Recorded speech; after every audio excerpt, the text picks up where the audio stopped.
The following is a Podcast One Minnesota production. Oh, yeah? Yeah.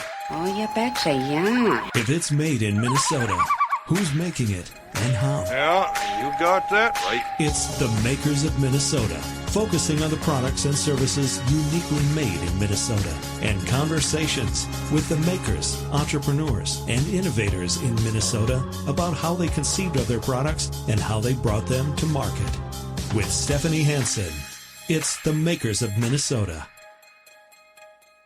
We are here and we are the Makers of Minnesota. Thank you for listening. My name is Stephanie Hansen, and I am your host today as we bring you stories of Minnesotans doing cool things, entrepreneurs that start food companies or service businesses. And today I'm very excited. We are going to be recording episode 65, and I'm here with Karen Bachman Toole. And you are from the Bachman's family that has been producing beautiful garden center and plants and products for, has it been like almost 100 years? Well, it's actually been 133 years. Okay, because I knew that you guys had been here a real long time. That's right. In the Twin Cities. So you are the Director of Marketing and Corporate Communications. So thanks for being here today. Yes, I'm so excited to be here as well. Yeah. And I am one of the great-great-granddaughters of Henry Bachman Sr., who first started Bachman's right off of Lyndale Avenue in Richfield in 1885. Okay, that is so long ago and so amazing that your family business has thrived for over 133 years. So fifth generation. And we have three fifth-generation members working in day-to-day operations. My cousin Susan, and then my cousin Adam, and then Dale Bachman, who's in the fourth generation, is the CEO. Wow. And so same location on Lyndale. You've got your same spot and you have a design house there. Yes. Who lived in that house? So that was Arthur Bachman, and Ernestine actually lived in the Ideas house. And with that homesteaded land and that farm property, that's really where everything began, where Henry and Hattie first had their plot of land. And then they had 5 boys and 3 girls. The girls ran the household and the boys learned the business. Yep. And then as the generations progressed to the second and third generation, they built homes as you would on a family farm, very close to the family farm. Right. And so the Ideas house, 3 generations of Bachmans actually lived there. And for the past 8 years, we've turned that into a showcase of repeatable inspirations and seasonal trends. I love that idea, a way to keep it in the family, but also to utilize it as a marketing. That's right. Well, and we actually get to bring people into our world, too, with not only the perishable products, which is garden products, green plants, and flowers, but we also get to show a lot of our creative ideas of how to use everyday objects in unexpected places, which I think is a really a benefit and a treasure that we get to show our customers in a very typical South Minneapolis home style and size. People have no idea still. I don't even know how this is possible because I'm a huge Bachman's person. I shop there. I'm a gardener, so I get that whole side of it. Yes. But you also carry an enormous amount of local food products. We do. Local manufactured products. The gift selection that you have is just incredible. We do. We really like to celebrate the products that we grow ourselves down at our farm in Farmington. We have 670 acres down there, but then we like to celebrate local makers and artists as well. So we have a lot of Minnesota-made products, gift products, clothing, and jewelry. Yeah, so much. We love having farmers markets into the Lyndale location. We actually do winter's markets. Yeah, and you have the bakery inside there, Patrick's Bakery, which is delicious. It is. It's such a treat. It's one of my favorite things to do in the winter, actually, is to go to your store, have a piece of quiche, because I think his quiche is wonderful. Have lunch. It's warm. Yeah. It smells good. There's greenery around. You have all the houseplants kind of in that area. It just feels like you're in a sort of tropical oasis for the day. It is very popular in the winter, and there's something sort of magical, I think, about being in a warm greenhouse when it's cold. Absolutely. Where you're surrounded by humidity and lush plants. The sun is shining in, and it just creates this feeling of I can get through winter, and you can still have beautiful things around you, even though you're covered in snow. So you have been working in the day-to-day of this business for how long, you personally? 4 years. Okay, and what did you do before? I was the executive director of a national nonprofit. Okay. That was in the building industry, actually. So my career path took me a very different route. I was always very interested in marketing and design, and I pursued that through different internships. And I was the executive director of this national nonprofit, and I was called by the family for help, and I was so enthusiastic to do so, and I love every single day and every single minute of it. So how do, like, some businesses that are multi-generational, they expect the people in the family to work in the business? Was there any expectation for you to do that? Or do you, as a family, like, do you have kids yourself, incidentally? I do. I have 3 kids. Okay, yes. so you already told me that. Yeah. So do you want your kids to go out and work somewhere else before they can come and work in the business? What's the expectations? You know, I think that through the generations, the expectations have changed. So in the second, third, and fourth generation, there was an expectation that after school, the children would come work the business. So for my mom, for example, she's from the 4th generation. She, for a long time, ran the wedding department. Okay. And the European flower markets. Yep. In the late 60s and early 70s. And so it was so part of their upbringing that it was very natural for them to be involved with the family business. I think with the 4th generation and their kids, which would be myself, and then as I look at my children, as we spread out a little bit into the different suburbs, it was harder to be there every single day. Right. And certainly opportunities were extended to us to learn about the business and to love the business. And I've always loved the products and I've loved the business. But I think my career path took me in a little bit of a different direction, which is a benefit. But there's no hard and fast rules of the expectations now. So if you work for the business, you're treated like an employee, I would assume, and Absolutely. you get paid your salary or whatever that would be. So if you're not working in the business, then you don't take a salary from the business. Is that how that works? Yes, okay. That is correct. And still very supportive. All of our family members are incredibly supportive and enthusiastic and great cheerleaders of our brand. And, you know, if I look at my own children, certainly they know how hard I work and they see all of the beautiful things that we get to surround ourselves with in terms of plants and flowers and vegetables. And I'm starting to see, as they're teenagers, they're starting to express some interest in the creative side of things. And perhaps my son, he has interest in the growing and how things work and engineering and things like that. So we'll see where their passions take them. And as you expand your business, you are manufacturing types of plants. We are. So the reason that we have you here today, outside of just because Bachman's is awesome, is we were going to talk about poinsettias. And do you say it poinsettia or poinsettia? Poinsettia. Okay, so it is settia, because I always thought people were pronouncing it wrong when they said it that way. You know, it's kind of like a tomato, potato type of thing. But the true definition or pronunciation is poinsettia. And it's actually derived of the founder of the plant, Joel Roberts Poinsett, was a diplomat. Okay. And he brought the flower from Mexico, and it's actually native to South America, Central America, and Mexico, and he brought that to the United States. And it's leaves. I mean, all of the flower part is leaves, right? The technical term is bracts. Okay. Yes, and so that's what you'll see in green and red, or sometimes you have varieties that have pink, variegated, or white. And then the actual flower of a poinsettia is very small. It's the little yellow right in the middle, which is very dainty and petite, but it's really those bracts or leaves that are the showy part of the poinsettia. And I was surprised to read that they're not poisonous, because I always was told, like, oh, keep your animals away from them. They're poisonous. They are not poisonous. And actually, in the 70s, Stanley Bachman, who was my great uncle, went on television and ate a poinsettia to prove... That's funny. To prove that they were not poisonous. Of course, with any living thing, you do want to take care. And not ingest it or things that, may cause harm. But they're certainly not poisonous. So over time, you can, I'll just be honest with you, you can buy a poinsettia at Home Depot. You can buy them all over. But yours are that much more beautiful, that much more lush. just the colors are better. How do you manufacture them to that degree where they're Bachman's ready, we'll call it? So that's a great question. I was actually just down in our greenhouses today. And that's in Farmington, too? That's in Farmington, yes. And we have 14 acres under glass there. And we grow a crop of 70,000 poinsettias every holiday season. And that starts early on in the summer, where we actually just start from little tiny plugs. They're about 1 inch to 2 inches. Okay. And those are grown with love over many months.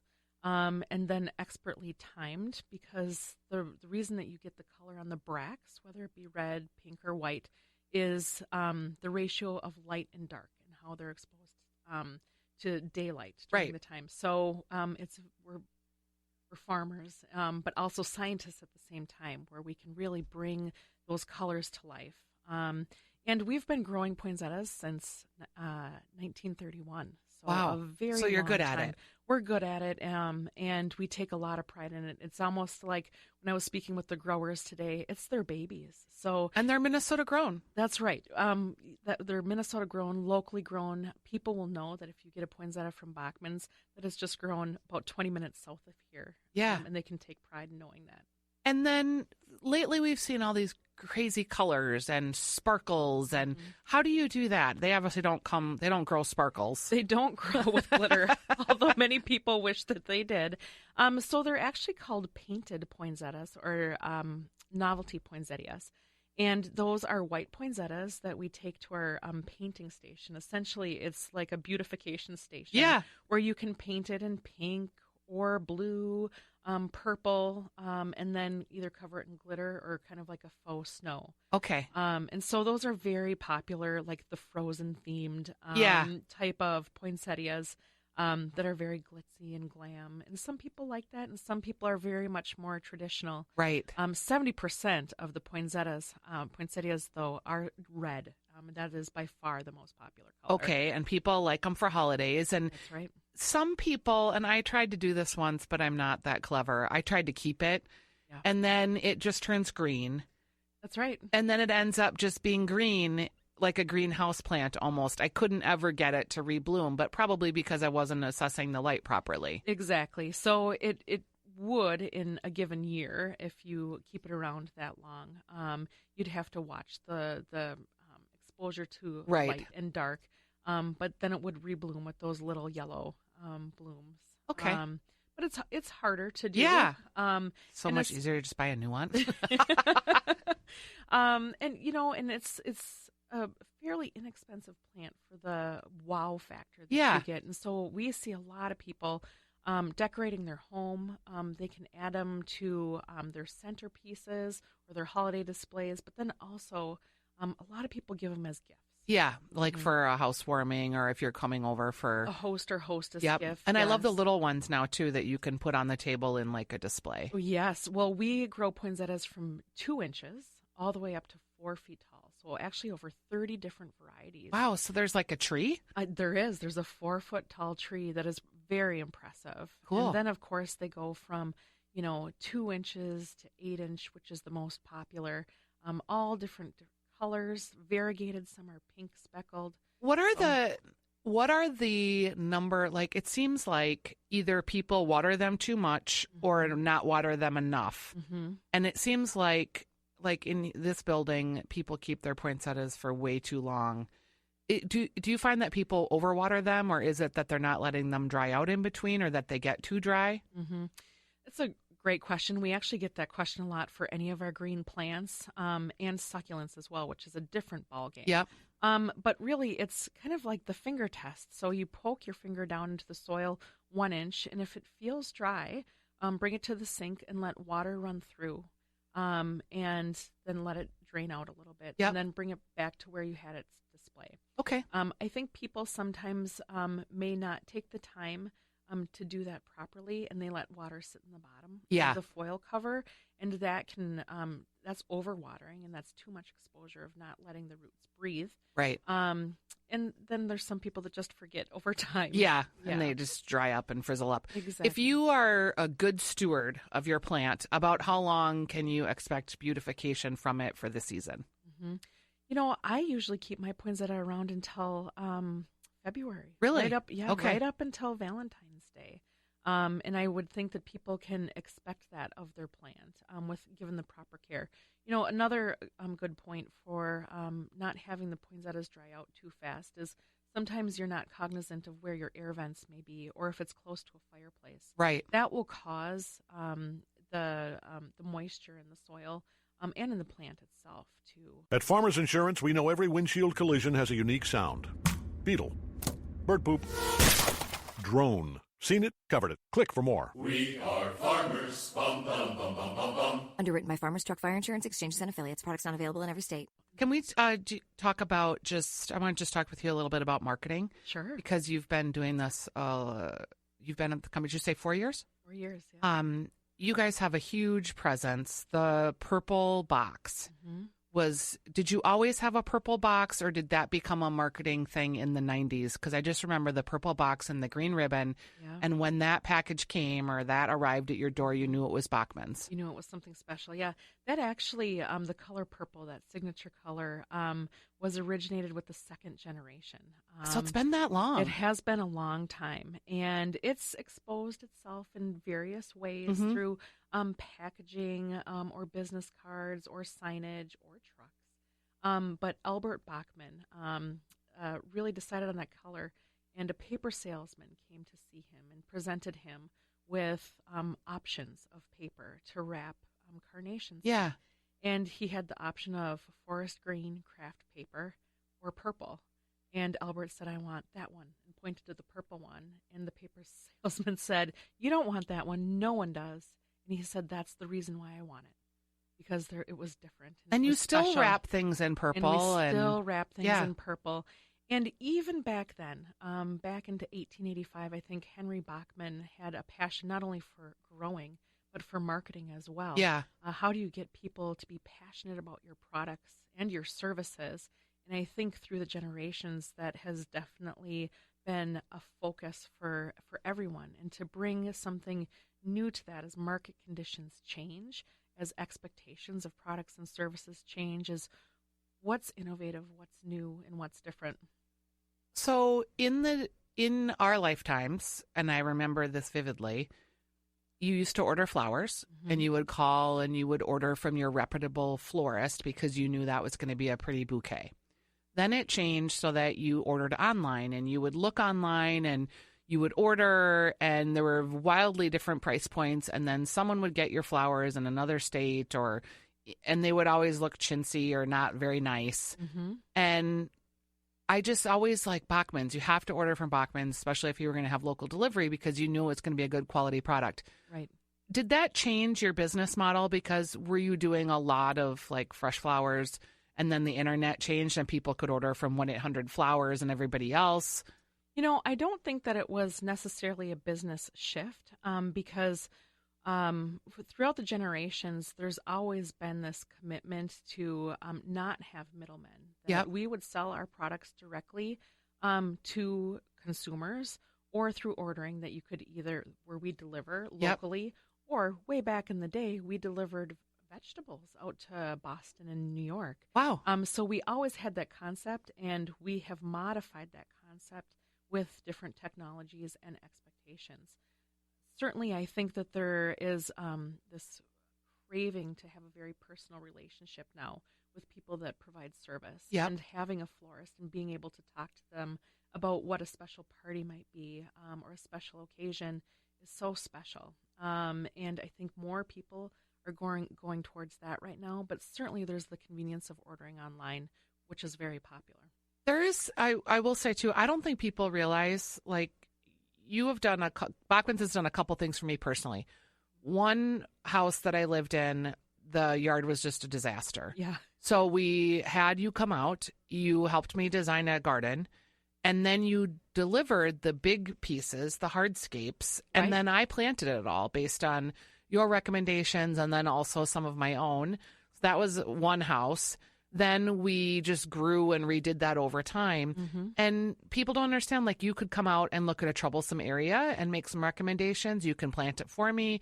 I can do it myself. There's so many different ways to work with you guys. And also just like things like recommendations for tablescapes and some like how to decorate your home with wreaths and at the holiday season. And Right.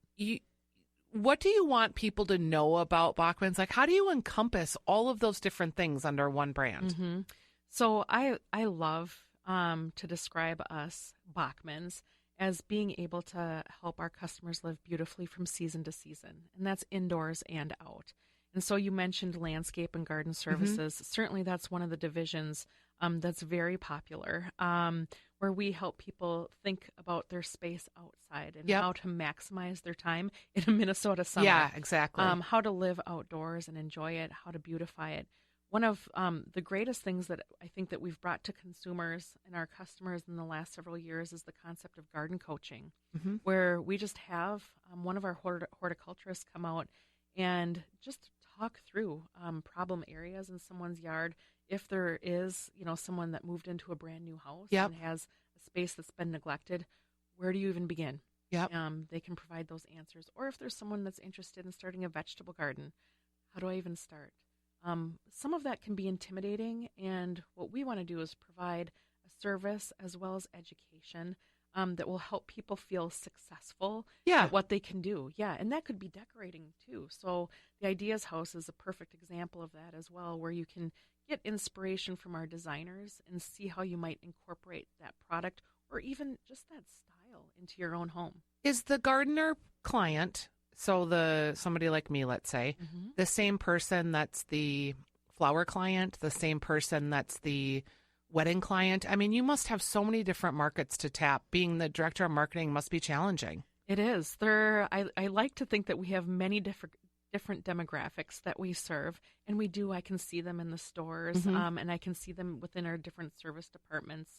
And I think one of the benefits that we do have is that it is often a family tradition of using Bachman's for a wedding, for a funeral, for landscaping, because they've heard through other family members that we're reputable, we have integrity, and that we have a great local Minnesota product that we bring to our customers. Has social media changed your landscape at all in terms of how you market to consumers, or are you concerned about the later trend of millennials buying homes later? I'm not so much concerned about millennials buying homes. I can see them when they come in the store too, and right now they're really so interested in green plants and succulents. That is a very hot trend for them, and it's I call it kind of the new plant family, is they're bringing and adopting this green plant into their home, and they want to be successful and they want to enjoy it. And then with the other demographics, I think that they definitely love to engage with our brand on social media. And right now, we work specifically with Facebook and Instagram, where we can show that inspiration, we can share that education and those tips. And I think one part of that is being timely and relevant. So this summer, when it was incredibly hot, we reminded people to water. Or when it was getting cold, bring your pots inside if you want to winter over any plants. Your geraniums yes, exactly. And the scope and scale to which we can communicate is so much faster with that. And I think that our customers truly enjoy having those timely tips served to them. I would say that that's true. When you look to the future, how do you continue to grow a business like this? I mean, have you ever had a bad year? Every year is different. Yeah, because it is seasonal. Like if it's seasonal, and we work with perishable product. Right. And so we still have that farm mentality and that hustle of we know we have our crops to get out the door, and that we have to market those and we have to inspire. And so some of those crops, like poinsettias, have been a tradition for decades. And so I see my job as telling that story a little bit differently. So traditions with a twist. How do you make it different? How do you make it special?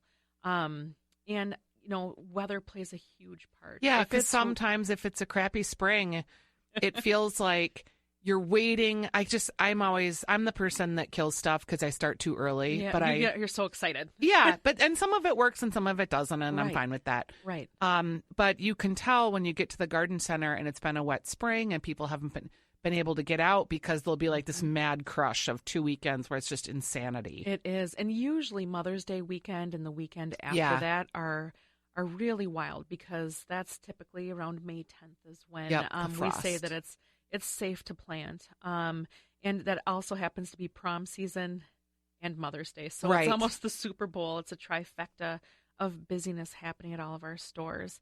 But weather plays such an important part in marketing and letting people be successful with the products, and telling them when to plant. For amaryllis right now is the perfect time to plant amaryllis bulbs Right. and paper whites, because those will bloom in time for Christmas and New Year's. And Christmas cactus, is that right about now? Yes, it is. So your Farmington, what is it called? A farm, I guess. Yeah, it's Are our you growing full? range. Like, I would imagine land Yeah. and like close land within 20 Yes. minutes of your stores. That's got to be challenging. Is that farm full? It is. So we have 670 acres total, 14 acres under glass. And that acreage holds the majority of the trees and shrubs, plants, annuals, perennials that are brought to our stores to serve our public. So we're growing the majority of that product, which is so exciting to see in the spring. But that also services our landscape department and our wholesale department. So we have a wholesale division that sells directly to landscapers and Are you at all interested in aquaponics, or do you guys do any of that kind of non-traditional farming, we'll call it? We have dabbled in that, but also live roofs of providing the sustainable roof structure that's beautiful has really been a trend, and we've done a couple large installations of that. And that continues to grow. Certainly, I wonder if as we're trying to find more land, if you could partner with buildings to have farms on the top of there. It'd be live. It would be more sustainable for them and their energy use. And that's right. Well, you hear a lot of people of putting live roofs on their buildings, but also putting beehives on the top of their buildings too, which I think is just fantastic. Do you worry about bees? I don't. Well, I think you don't personally. I don't personally, but from a company standpoint, we over the past several years have taken a neonicotinoid-free stance. So that Can means, you explain that? Because I don't think people understand what that means. Yeah. And for me personally, that is a reason that I would shop you. Not that I need more, but for me personally, that's important. So we do not use any chemicals or pesticides, as other grow houses or farms may practice to keep pests away or to keep the longevity of the plant. We use something called beneficial organisms, or otherwise known as beneficials. And those are like little nematodes or mites that thrive on kind of those pests that might compromise the quality of a plant. And so it's completely natural. They're predatory organisms that once they're full feeding, they die off and they don't travel with your plant to your home. What are we going to do? This is my last question, and it's personal. What are we going to do about those damn Japanese beetles? Honestly, we didn't have those when I was a kid. No. And they just seem like they're more and more and more. And I pick them off at the morning dew and I drown them in soapy water and I come out and there's a million more. This summer was particularly awful as well. And hopefully, right now they're in the ground. And hopefully we'll have a really hard freeze that is just going to kill them off. When it tends to be more mild, that extends their gestation period. That makes sense. Yes. I was wondering why. I was like, geez, I can't. I usually could kind of maintain a symbiotic balance of picking and drowning. No, they destroyed plenty of my roses this year. Yes, I wasn't very happy. Roses and hydrangeas and plants I'd never seen them on before. They were on. Yeah, they're fascinating looking bugs, but awful. Yes. Yeah, and very prolific. Yes, but there's certainly products that can help with that too in the spring. GrubX is a great product that you would put on your lawn. And there's a whole life cycle too of these little guys that You can get them when they're in the ground or when they're just emerging, too. All right. I better do a better job of that this year. We've been talking with Karen Bachman Tool. Thank you for being here today. I'm just, again, thrilled to have your family be in our town. I think we're so fortunate. We have a number of really quality growing families. Mm-hmm. And I just love your purple packages, and I hope they keep coming to my house. Thank you very much. At Farmers Insurance, we know the sound of a perfect hot air balloon landing. And a less than perfect one. Seen it, covered it. Click for more. We are farmers. Bum, bum, bum, bum, bum, bum. Underwritten by Farmers Truck Fire Insurance Exchanges and Affiliates. Products not available in every state. I'm Rita Foley with an AP News Minute. An F-16 pilot having hydraulic problems with his aircraft managed to parachute to safety as the plane smashed into a warehouse east of Los Angeles. Fire Captain Fernando Herrera. That pilot landed in the March Air Force Base area, in the base itself. Amazingly, there were no serious injuries after the plane hit the building. Alabama executed a man last night for his role in killing 4 people after an argument over a pickup truck. Tennessee executed a man who killed his wife. Reporters couldn't see the execution, but AP correspondent Travis Lawler says we could hear sounds, including a singing, that Mr. Johnson's attorney says was him singing a hymn. Answering a reporter's question, President Trump said he hopes the U.S. is not on a path to war with Iran. Mr. Trump has dismissed suggestions that any of his advisors are trying to push him into a conflict. I'm Rita Foley.